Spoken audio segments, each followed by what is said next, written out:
A sex trafficking bust at a Roswell motel ends in 6 arrests. The men are charged in connection to alleged sexual abuse of 2 young girls. Atlanta News First Brittany Ford is at the Economy Hotel off Old Dogwood Road. And Brittany, 2 employees are among those charged. Well, Carly, Roswell police said these employees had the opportunity to call authorities, but instead further victimized these 2 young girls. Now, tonight, those 2 young ladies are safe and okay, but the city of Roswell says they're taking action.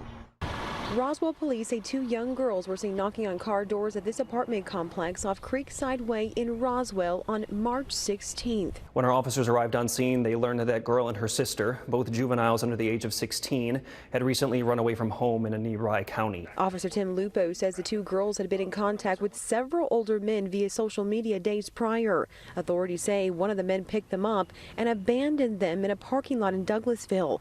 They say another ordered an Uber to the Economy Hotel in Roswell, expressed intent of sexual abuse, and left them there. So over the days that followed, those girls encountered several other adults at the hotel, some of whom were employees who provided them with drugs, alcohol, sexually abused them, and trafficked them to others who did the same. These 6 men have been arrested in the case, facing a combined 51 criminal charges. Human trafficking is real and it's a large problem. Roswell Mayor Kurt Wilson highlighted the city's recently passed ordinance on illegal massage parlors. He says the city is committed to combating sex trafficking. You'll see an incredibly aggressive posture by the city of Roswell towards any business, including hotels, and maybe perhaps in this case especially hotels, that are so abusive towards human beings. Police are sending this message to the community. So we really encourage parents to maintain a strong vigilance over their children's online activity.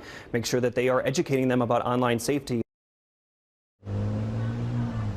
Those charges include human trafficking, child molestation, and statutory rape. Roswell police tells me they do anticipate that there could be additional charges and arrests as this investigation continues. Reporting live in Roswell, Brittany Ford, Atlanta News First.